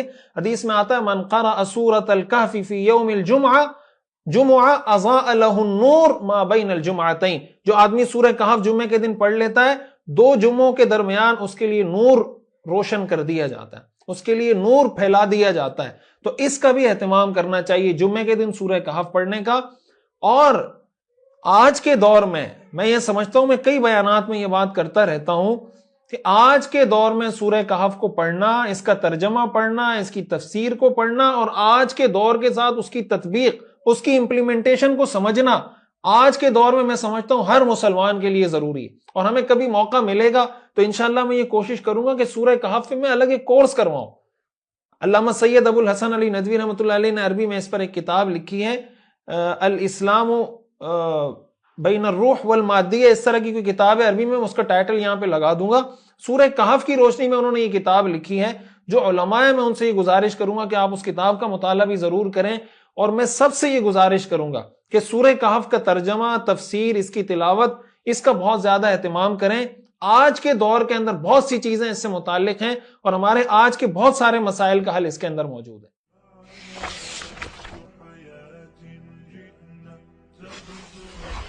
اسی سے جو ایک اہم سبق ہمیں سیکھنے کو ملتا ہے، جو ہمیں سمجھنا ہے اور سیکھنا ہے، کہ رسول اللہ صلی اللہ علیہ وسلم کے پاس لوگ آئے، سوالات کی، آپ نے جوابات دیے. اب دیکھیں جب سوال کیا جاتا ہے نا تو سوال 2 طرح کے ہوتے ہیں. ایک سوال وہ ہوتا ہے جو کوئی سوال کرنے والا آپ سے سوال کرتا ہے آپ کو پریشان کرنے کے لیے، آپ کو چپ کرانے کے لیے. وہ سوال نہیں ہوتا، اعتراض ہوتا ہے کہ کسی طرح میں اس کو چپ کرا دوں. مقصد سوال کا جواب حاصل کرنا نہیں ہوتا. ایسے موقع پر اگر کوئی آدمی سوال کر رہا ہو تو اس کے بارے میں قرآن نے ہمیں جو اصول بتایا وہ یہ وَإِذَا خَاطَبَهُمُ الْجَاهِلُونَ قَالُوا سَلَامًا، کہ جب جاہل ان سے بات کرتے ہیں وہ کہتے ہیں السلام علیکم. یعنی مقصد یہ کہ صحیح اچھے طریقے سے اس کو ٹال مٹول کر کے ٹال دیں کہ بھائی تو جا یار میری جان چھوڑ، یعنی طریقے سے اس کو ٹال دیں. ایسے آدمی کو سوال کا جواب دینے کی ضرورت اس لیے نہیں ہوتی کہ وہ سوال مقصد ہی نہیں ہوتا، نہ جواب اس کا مقصد ہوتا ہے، اس کا مقصد اعتراض کرنا ہوتا ہے. ایسی صورت میں ایسے آدمی کو اگنور کرنا چاہیے. دوسرا سوال وہ ہوتا ہے جو سمجھنے کے لیے کیا جاتا ہے، یا تو وہ خود سمجھنے کے لیے سوال کر رہا ہوتا ہے، یا جس سے سوال کیا جا رہا ہے اس کو یہ لگتا ہے کہ بھائی اس سوال کا جواب دینا اس لیے ضروری ہے کہ ممکن ہے یہ اس جواب کو ایکسپٹ نہ کرے، لیکن اس سوال کا اگر میں جواب دوں گا تو اور بہت سارے لوگوں کو اس سے فائدہ بھی ہوگا اور جو میری بات ہے وہ مزید مضبوط ہوگی، وہ سمجھ میں آئے گی. تو ایسے موقع پر اس سوال کا جواب دینا چاہیے. رسول اللہ صلی اللہ علیہ وسلم سے جب یہ سوال کیا گیا، اسی طرح یہودیوں نے جو سوالات کیے آپ نے ان کے ایز اٹ از جوابات دیے. کچھ واقعات ہم پہلے پڑھ چکے ہیں کہ حضور علیہ الصلوۃ والسلام سے جب سوال کیا گیا تو آپ نے آگے سے سورہ حامیم سجدہ کی آیات شروع کر دیں. یعنی ان کے سوالات کچھ تھے، مطالبات کچھ تھے کہ بھائی آپ یہ کر دیں، یہ کر دیں، فلاں کر دیں. حضور علیہ الصلوۃ والسلام نے ان کا جواب دینے کے بجائے سورہ فصلت، سورہ حامیم سجدہ کی آیات، آپ کے سامنے سبق نمبر آ جائے گا، آپ نے ان کی آیات کی تلاوت شروع کر دی. اس سے ہمیں یہ معلوم ہوتا ہے کہ سوال کرنے والے کو ہمیشہ ایک طریقے سے ڈیل نہیں کیا جاتا. کبھی سوال کرنے والے کا طریقہ یہ ہوتا ہے کہ قالوا سلاما، بھائی السلام علیکم، جان چھوڑو میری. کبھی سوال کرنے والے کا طریقہ یہ ہوتا ہے کہ اس کے سوال کا آپ جواب دے دیں جو سوال وہ کر رہا ہے، اور وہ ایک ویلڈ کوسچن کر رہا ہے تو اس کے سوال کا آپ جواب دے دیں۔ اگر آپ کو لگتا ہے کہ ہو سکتا ہے یہ ایکسیپٹ نہ کرے، لیکن یہ جواب اگر میں دوں گا اور بہت سارے لوگوں کو اس سے فائدہ ہوگا، تو اس کا جواب دے دینا چاہیے۔ کچھ سوالات ایسے ہوتے ہیں کہ اگر آپ سے سوال کیا جا رہا ہے تو آپ کو یہ دیکھنا چاہیے کہ اس کا سوال اہم ہے یا اس کو کسی اور سوال کا جواب دینا چاہیے۔ مثال کے طور پر قرآن کریم میں آتا ہے نا کہ صحابہ کرام نے حضور علیہ الصلوۃ والسلام سے چاند کے بارے میں سوال کیا کہ بھئی یہ چاند کبھی پتلا ہو جاتا ہے، کبھی موٹا ہو جاتا ہے، یہ کیوں؟ قرآن کریم میں آتا ہے یسألونک عن الاہلہ، یہ آپ سے چاند کے بارے میں پوچھتے ہیں، قل ہی مواقیت للناس والحج۔ قرآن نے جو جواب دیا وہ یہ جواب نہیں دیا کہ چاند پتلا کیوں ہوتا ہے، چاند موٹا کیوں ہوتا ہے۔ قرآن نے یہ جواب دیا کہ آپ ان کو یہ کہیے کہ اس کے ذریعے سے تم مختلف عبادتوں کے اوقات متعین کرتے ہو۔ حج کے مہینے کا پتہ چلتا ہے، یعنی جب حج کا مہینہ آئے گا چاند پتلا ہوگا تو پتہ چل جائے گا کہ حج کا مہینہ شروع ہو رہا ہے۔ اسی طرح جو اسلامی مہینے شروع ہو رہے ہوتے ہیں، تو ان کا سوال یہ تھا کہ چاند موٹا پتلا کیوں ہوتا ہے۔ قرآن نے اس کا جواب نہیں دیا کہ موٹا پتلا کیوں ہوتا ہے، قرآن نے یہ جواب دیا کہ اس موٹا پتلا ہونے سے تمہیں کیا فائدہ حاصل ہوتا ہے۔ تو بعض اوقات سوال کا جواب وہ نہیں دیا جاتا جو سوال کیا جا رہا ہوتا ہے، وہ جواب دیا جاتا ہے جو آدمی سمجھتا ہے کہ سامنے والے کو اس کا فائدہ ہوگا۔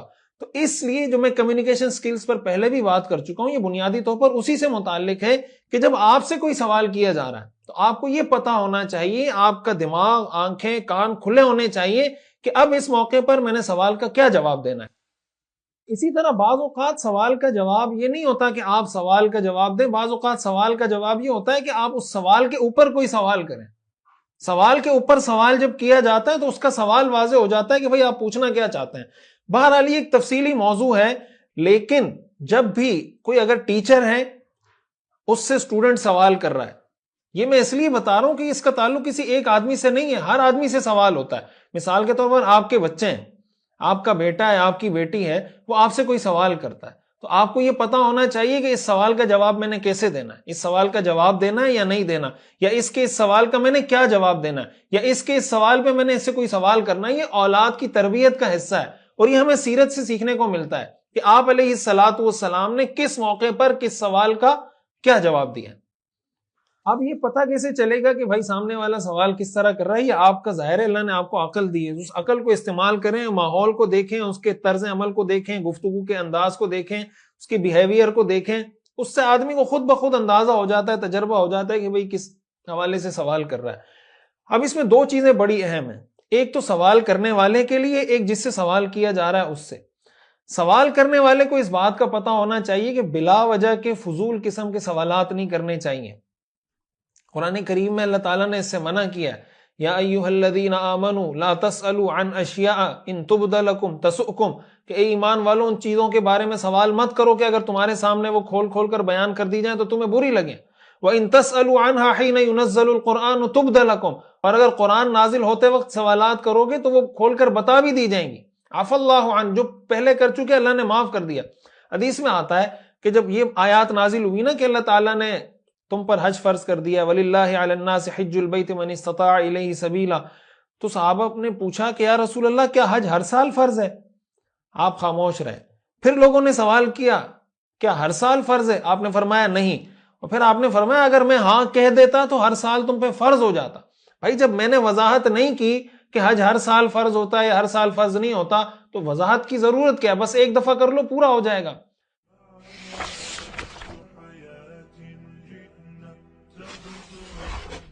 یہ جو بعض اوقات ہوتا ہے نا کہ بلا وجہ ان چیزوں کے بارے میں سوالات کرنا جن چیزوں کے بارے میں شریعت نے آپ کو کوئی حد بندی نہیں کی۔ مثال کے طور پر پوچھ رہے ہوتے ہیں مفتی صاحب مسواک کتنی لمبی ہونی چاہیے، اتنی لمبی ہو یا اتنی لمبی ہو۔ بھائی آپ مسواک کریں، آپ کو اس سے کیا غرض ہے؟ جب آپ کو اس کی تفصیل نہیں بتائی جا رہی، اس کا مطلب مسواک جیسی بھی ہوگی مسواک ہو جائے گی۔ ٹوپی کا رنگ پیلا ہونا چاہیے یا سفید ہونا چاہیے، جالی والی ٹوپی پہننی چاہیے یا کڑک ٹوپی پہننی چاہیے، کرتے کی لمبائی اتنی ہونی چاہیے یا اتنی ہونی چاہیے، اس میں کلیاں ہونی چاہیے یا نہیں ہونی چاہیے۔ بھائی شریعت نے آپ کو پابند نہیں کیا۔ جب آپ پوچھیں گے نا، آپ اپنے لیے مشکل کھڑی کریں گے۔ جب آپ پوچھیں گے وہ آپ کو کہیں گے ہاں کم از کم ایک بالش مسواک ہو تو بہتر ہے، بھائی کرتا ایسا ہو تو زیادہ بہتر ہے، ٹوپی کا رنگ ایسا ہو تو زیادہ بہتر ہے۔ جب آپ نہیں پوچھیں گے تو کوئی ٹینشن، کوئی مشکل آپ کے لیے نہیں ہوگی۔ تو وہ سوالات جن میں شریعت نے کوئی حد بندی نہیں کی، ان سوالات کے اندر بلا وجہ نہیں پڑنا چاہیے۔ دوسرا، وہ سوالات جس کا تعلق پریکٹیکل لائف سے نہیں ہوتا، ان سوالات سے بھی بچنے کی کوشش کرنی چاہیے۔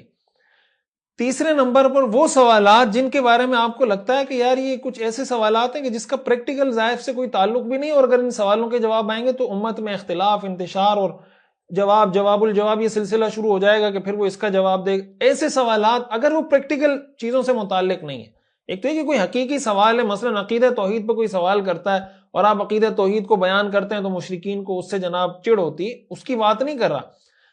آج کل ہمارے ہاں جو سوشل میڈیا پر، یوٹیوب پہ جن چیزوں کی ریٹنگ آتی ہے، جن چیزوں پہ ویورشپ ملتی ہے، وہ اسی طرح کے سوالات ہیں کہ کوئی ایسا سوال کریں جو براہ راست پریکٹیکل زندگی سے متعلق نہیں ہے، لیکن کوئی اختلافی موضوع چھیڑ دیں، آپ کی جناب جو ویورشپ ہے وہ بھی ملین میں چلی جائے گی، آپ پاپولر بھی ہو جائیں گے، آپ ہیرو بھی بن جائیں گے۔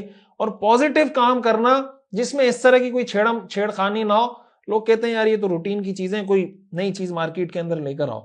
اسی طرح سوال کرنے والے کا سوال اس نیت سے کرنا کہ سامنے والے کو چپ کرا دیا جائے۔ ٹیچر سے سوال کر رہا ہے کہ ٹیچر پھنس جائے، اپنے استاد سے سوال کر رہا ہے، والد سے سوال کر رہا ہے کہ میرا والد کسی طرح پھنس جائے، یہ جو طرز عمل ہے یہ انسان کو علم سے محروم کر دیتا ہے۔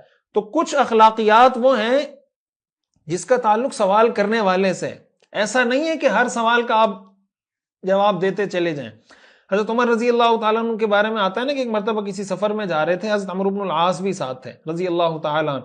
وہاں جب پہنچے راستے میں ایک تالاب تھا، تو حضرت عمرو بن العاص نے سوال کیا کہ یا صاحب الحوض اخبرنا، ہمیں بتائیں کہ تمہارا جو تالاب ہے اس پہ درندے بھی پانی پیتے ہیں یا نہیں پیتے؟ حضرت عمر نے فرمایا لا تخبرنا، ہمیں مت بتاؤ۔ بھائی اصل شریعت کا حکم یہ کہ پانی کہیں پر ہے اور تمہارے پاس کوئی دلیل نہیں ہے کہ یہ ناپاک ہے، تو شریعت کہتی ہے کہ یہ پاک ہے، تو ہم کیوں بلا وجہ اپنے اوپر سختی کریں سوال کر کے؟ بھائی ہمیں نہیں بتاؤ، ہمارے لیے یہ پاک ہی۔ تو اس لیے اس طریقے سے غیر ضروری سوالات کرنا، اپنے آپ کو مشکل میں ڈالنا، یہ شریعت کا مزاج نہیں ہے۔ حدیث میں آتا ہے رسول اللہ صلی اللہ علیہ وسلم ایک مرتبہ منبر پہ تشریف رکھتے تھے، تو آپ نے صحابہ سے فرمایا کہ بھائی جو تمہارا جی چاہے مجھ سے سوال کرو، جو تمہارا جی آئے تو سوال کرو۔ صحابہ نے سوالات شروع کر دیے، آپ نے فرمایا تم جو سوال کرو گے میں تمہیں جواب دوں گا۔ تو صحابہ نے جو سوالات شروع کیے وہ کچھ غیر ضروری نوعیت کے سوالات تھے۔ ایک شخص نے سوال کیا من ابی، میرے والد کون ہیں؟ آپ نے فرمایا ابو کا حذافہ، تمہارے والد حذافہ ہیں۔ دوسرا آدمی کھڑا ہوا، اس نے سوال کیا یا رسول اللہ میرے والد کون ہیں؟ آپ نے فرمایا تمہارے والد سالم شیبہ کا آزاد کردہ غلام ہے۔ یعنی حضور علیہ الصلوۃ والسلام غصے میں تھے اور وہ سوالات کیے جا رہے تھے۔ حضرت عمر رضی اللہ تعالیٰ عنہ کو اندازہ ہو گیا کہ حضور علیہ الصلوۃ والسلام غصے کی حالت میں یہ کہہ رہے ہیں کہ سوال کرو میں جواب دوں گا۔ آپ علیہ الصلوۃ والسلام کے چہرے کو پڑھ لیا حضرت عمر نے، تو فوراً گھٹنوں کے بل بیٹھے اور کہنے لگے یا رسول اللہ انا نتوب الی اللہ عز وجل، ہم اللہ کی بارگاہ میں توبہ کرتے ہیں، ہم نے آپ کو تکلیف پہنچائی۔ اور صحیح بخاری کی روایت میں ہے کہ حضرت عمر نے فرمایا رضینا باللہ ربا وبالاسلام دینا وبمحمد صلی اللہ علیہ وسلم رسولا، ہم سب اللہ کو رب ماننے پر، اسلام کو دین ماننے پر، اور محمد صلی اللہ علیہ وسلم کو اللہ کا رسول ماننے پر راضی ہیں، یا رسول اللہ ہمیں معاف کر دیجیے۔ اس کے بعد حضور علیہ الصلوۃ والسلام خاموش ہو گئے۔ اب صحابہ نے یہ سوالات کیوں کیے تھے؟ علماء نے لکھا ہے کہ یہ وہ جو جنہوں نے سوال کیا ان کو بعض لوگ نسب پہ تانا دیتے تھے، انہوں نے اس موقع کو غنیمت جانا کہ حضور نے اجازت دی ہے، اس کو اویل کرو، میرا نسب واضح ہو جائے گا۔ حضور علیہ الصلوۃ والسلام نے ان کے نسب، ظاہر ہے آپ صاحب وحی تھے تو یہ چیزیں آپ کو وحی کے ذریعے ہی بتائی گئی ہوں گی، تو آپ نے اس کی وضاحت کر دی۔ انہوں نے اس کو موقع کو غنیمت جانا سوالات کر دیے، لیکن حضور علیہ الصلوۃ والسلام کو اس پر غصہ آیا۔ اس سے یہ بھی معلوم ہوتا ہے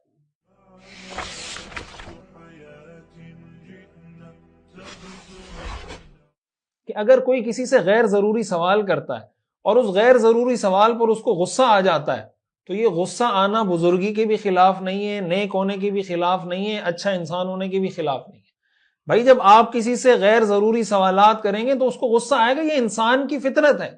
تو بعض لوگ یہ کہتے ہیں کہ یار اگر آپ حق پر ہیں تو آپ کو غصہ کیوں آ رہا ہے، آپ کی بات اگر ٹھیک ہے تو آپ کو غصہ کیوں آ رہا ہے؟ بھائی جب آپ اوٹ پٹانگ سوالات کریں گے تو غصہ آئے گا، ایسے سوالات پر غصے کا آنا فطری ہوتا ہے۔ یہ اگین وہی بات ہے جو پچھلے سبق میں نے بتائی کہ حق اور باطل، صحیح اور غلط، سچ اور جھوٹ کا معیار ایسی چیزوں کو بنا دینا جو معیار نہیں ہے۔ مثال کے طور پر آپ کے نزدیک حق کا معیار یہ ہے کہ جس آدمی کو سوال پر غصہ آئے گا وہ باطل پر ہے، جس کو سوال پر غصہ نہیں آئے گا وہ حق پر ہے۔ بھائی ٹھیک ہے، اگر آپ نے صحیح سوال کیا اس کو غصہ نہیں آنا چاہیے، لیکن اگر اس کو غصہ آ رہا ہے اس کا یہ مطلب نہیں کہ اس کا موقف غلط، اس کو آپ نے جانچنا ہوگا دوسرے دلائل سے۔ بعض لوگ کہتے ہیں نا کہ یار فلاں آدمی کے اخلاق اتنے اچھے ہیں، اس سے جب بھی سوال کرو اتنی تمیز سے جواب دیتا ہے۔ آپ قادیانیوں کو دیکھ لیں، ان کے کتنے اچھے اخلاق ہوتے ہیں۔ تو قادیانیوں کا اخلاق، ان کا اچھا ہونا یا ان کا طریقے سے کسی سوال کا جواب دے دینا، معاذ اللہ یہ اس بات کی نشانی ہوگی کہ خدا نخواستہ وہ حق پر ہیں، ظاہر ہے کہ وہ باطل پر ہیں، غیر مسلم ہیں۔ تو ان چیزوں کو معیار بھی نہیں بنانا چاہیے۔ اور اگر کسی آدمی کو، کسی عالم کو، کسی مفتی پر کسی غیر ضروری سوال پر، بلا وجہ کا ایسا فضول قسم کا سوال ہے، اس پہ اس کو غصہ آ رہا ہے، تو آپ کو یہ نہیں سمجھنا چاہیے کہ اس کو غصہ کیوں آ رہا ہے۔ اس پہ غصہ آ رہا ہے، اس کی فطرت کا تقاضا ہے۔ اس لیے بزرگی کے معیارات سیٹ کریں، نیک ہونے کے جو معیارات بنائے ہوئے نا ہم نے وہ سیٹ کرنے۔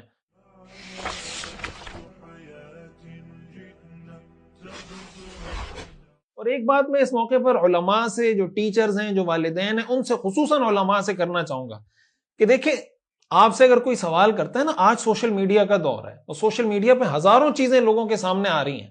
آپ سے اگر کوئی سوال کرتا ہے تو عموماً جو ہمارے پاس لوگ سوال کرنے کے لیے آ رہے ہوتے ہیں، یعنی میجورٹی کی اگر بات کروں، وہ سمجھنے کے لیے سوال کر رہے ہوتے ہیں، وہ بے ادبی کے لیے، گستاخی کے لیے۔ ظاہر ہے فتنہ پھیلانے والے لوگ ہوتے ہیں ہر جگہ، لیکن میجورٹی ایسی نہیں ہے۔ بھائی اس کے دل میں کوئی بھی الہاد کے حوالے سے، کوئی دین کے حوالے سے، کسی مسئلے پر کوئی سوال اس کے دماغ میں آ گیا، کوئی وسوسہ، کوئی شک شبہ پیدا ہو گیا ہے، وہ آپ کے پاس آیا ہے۔ آپ کا کام یہ نہیں کہ آپ کہیں آپ بے ادب ہیں، گستاخ ہیں، آپ کے دماغ میں یہ سوال کہاں سے پیدا ہوا۔ بھائی کسی سوال کرنے والے کو اس طرح سے دھتکارا جاتا ہے؟ ایک عالم کی ذمہ داری کیا ہے؟ ایک عام آدمی کو حکم ہے کہ آپ کے ذہن میں کوئی سوال آئے، فَاسْأَلُوا أَهْلَ الذِّكْرِ إِن كُنتُمْ لَا تَعْلَمُونَ، کہ بھئی اگر نہیں جانتے تو اہل علم سے سوال کریں۔ اہل علم کے پاس سوال کرنے کے لیے آتے ہیں تو وہ آگے سے دھتکار دیتے ہیں۔ یہ طرز عمل، سوال کرنے والے کو دھتکارنا، آج کے نوجوان کو اگر ہمارے علماء، ہمارے مساجد کے ائمہ اس طریقے سے بد اخلاقی سے ان سے پیش آئیں گے، اس طرح کا بدتمیزی کا رویہ پیش کریں گے، تو یہ بات ہمیں سمجھنی چاہیے کہ آپ دین کی کوئی خدمت نہیں کر رہے، آپ کا یہ طرز عمل سیرت اور سنت کے مطابق نہیں ہے۔ بھائی ان کے ذہن میں ایک سوال ہے، وہ سوال پیدا ہو گیا، پیدا ہونا چاہیے تھا یا نہیں ہونا چاہیے تھا، یہ الگ مسئلہ ہے۔ جب اس کے دماغ میں ایک سوال پیدا ہو گیا ہے، اب اس کو مطمئن کرنا، اس کا جواب دینا، یہ آپ کی ذمہ داری ہے۔ یہ سیرت کا درس ہے، رسول اللہ صلی اللہ علیہ وسلم کی سیرت سے معلوم ہوتا ہے۔ آپ کو اگر سوال کا جواب نہیں آتا، اس کا یہ مطلب نہیں آپ غصہ کریں، اس کا آپ کہتے ہیں مجھے اس سوال کا جواب نہیں آتا، لیکن مجھے کسی سوال کے جواب نہ آنے کا مطلب یہ نہیں ہے کہ اس سوال کا جواب موجود بھی نہیں۔ سوال کا جواب یقیناً موجود ہے، میرا علم چونکہ محدود ہے، اس لیے آپ فلاں عالم کے پاس چلے جائیں، فلاں دارالافتاء چلے جائیں، فلاں مدرسے میں چلے جائیں، وہاں پہ فلاں شخص ہیں، آپ ان سے اپنا یہ مسئلہ ڈسکس کریں، اور اگر آپ کا ان سے رابطہ نہیں ہو رہا، میں آپ کا ان سے رابطہ کروا دیتا ہوں۔ اس طریقے سے ان کو ڈیل کریں تاکہ وہ دین کے علماء کے جب قریب آئیں گے تو دین کے قریب ہوں گے۔ یہ بارہا کے تجربات میں آپ کو بتا رہا ہوں، بار بار کے تجربات بتا رہا ہوں کہ بہت سے ایسے سوالات کیے جاتے ہیں جو حقیقت پر مبنی ہوتے ہیں، وہ سوال بھی سمجھنے کے لیے کیا جا رہا ہوتا ہے، ہمارے بہت سے حضرات ان کو آگے سے جھاڑ دیتے ہیں، ڈانٹ پلا دیتے ہیں، بے ادب اور گستاخ قرار دیتے ہیں۔ نتیجہ یہ ہوتا ہے کہ وہ دل ہی دل میں کڑتے رہتے ہیں، اس کا اظہار بھی نہیں کر پاتے۔ چند گنے چنے لوگ ان کو ملتے ہیں جہاں پہ وہ جا کے اپنے دل کی بات کر دیتے ہیں کہ مفتی صاحب، مولانا صاحب، اور لوگوں سے تو ڈر لگتا ہے، تو آپ کے سامنے ہم اپنی بات کر رہے ہیں۔ ظاہر ہے کہ انبیاء کے وارث ہیں نا علماء، تو جب انبیاء علماء کے وارث، علماء انبیاء کے وارث ہیں، تو جب علماء انبیاء کے وارث ہیں، ان کا طرز عمل، ان کا بیہیویئر، وہ بھی انبیاء کے طریقے کے مطابق ہونا چاہیے۔ اس لیے بہت اہم بات ہے، والدین کو بھی یہ بات سمجھنی چاہیے کہ اگر آپ کے پاس آپ کا بچہ آیا، کوئی ایسا سوال کر رہا ہے اور آپ کو جواب نہیں آتا، تو آپ اس کو دھتکاریں نہیں، آپ کسی عالم دین کے پاس چلے جائیں، کسی مفتی کے پاس چلے جائیں، اس کو اہمیت دیں، اس کو اگنور بھی نہ کریں کہ اس کے دماغ میں سوال آیا تھا، میں نے دھتکار دیا، جان چھوٹ گئی۔ بھائی اس کے دل میں یہ شکوک و شبہات جنم لیتے رہیں گے۔ یہ آج کا ہمارے نوجوانوں کا بہت بڑا مسئلہ ہے، ہماری نئی جنریشن کا بہت بڑا مسئلہ ہے۔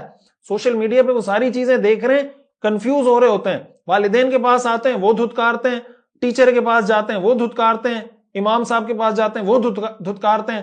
نتیجہ یہ ہوتا ہے کہ وہ دین سے دور ہوتے چلے جاتے ہیں، الحاد کی طرف چلے جاتے ہیں، اور بہت خطرناک ان کے عقائد ہوتے چلے جاتے ہیں۔ اللہ تعالی ہمیں سمجھنے کی اور عمل کرنے کی توفیق عطا فرمائے۔ آج کے سوالات: مشرکین کا 9واں حربہ کیا تھا؟ جسمانی تشدد، مذاق اڑانا، یا تھنک ٹینک کے دائرے کو پھیلا کر مشکل سوالات تیار کرنا؟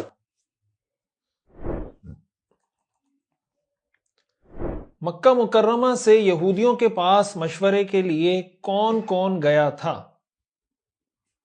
نضر بن حارث اور عقبہ بن ابی معیط، ابو جہل اور ولید بن مغیرہ، عتبہ بن ربیعہ اور شیبہ بن ربیعہ۔ مشرکین نے حضور علیہ الصلاۃ والسلام سے پہلا سوال کیا کیا تھا؟ اصحاب کہف کے بارے میں، چاند کے بارے میں، صدقے کے بارے میں۔ مشرکین مکہ کا دوسرا سوال کیا تھا؟ روح کے بارے میں، اصحاب کہف کے بارے میں یا ذوالقرنین کے بارے میں۔ مشرکین مکہ کا تیسرا سوال کیا تھا؟ نماز کے بارے میں، اصحاب کہف کے بارے میں یا روح کے بارے میں۔ روح کے بارے میں رسول اللہ صلی اللہ علیہ وسلم سے سوال مکہ کے مشرکوں نے کیا تھا یا یہودیوں نے کیا تھا؟ مکہ کے مشرکوں نے کیا تھا، یہودیوں نے کیا تھا، دونوں نے کیا تھا۔ یہودیوں کے 4 سوالات میں سے چوتھا سوال کون سا تھا؟ حضرت یعقوب علیہ السلام کے بارے میں، نماز کے بارے میں یا پھر وحی لانے والے فرشتے کے بارے میں۔ حضور صلی اللہ علیہ وسلم نے کن لوگوں کو اپنا بھائی قرار دیا؟ صحابہ کرام رضوان اللہ علیہم اجمعین کو، بعد میں آنے والے امتیوں کو یا اپنے سے پہلی اقوام کو؟ سورہ کہف کی ابتدائی 10 آیات اور آخری 10 آیات حفظ کرنے کی کیا فضیلت ہے؟ دجال کے فتنے سے حفاظت، اولاد کی کثرت، مال کی کثرت۔ کیا آپ سورہ کہف کی ابتدائی اور آخری 10 آیات حفظ کرنے کا ارادہ کرتے ہیں؟ جی ہاں، جی نہیں۔ کیا اچھے کام اور کسی اچھے انسان سے ملنے کی آرزو کرنا جائز ہے یا نہیں؟ جائز ہے، ناجائز ہے۔ وآخر دعوانا ان الحمد للہ رب العالمین۔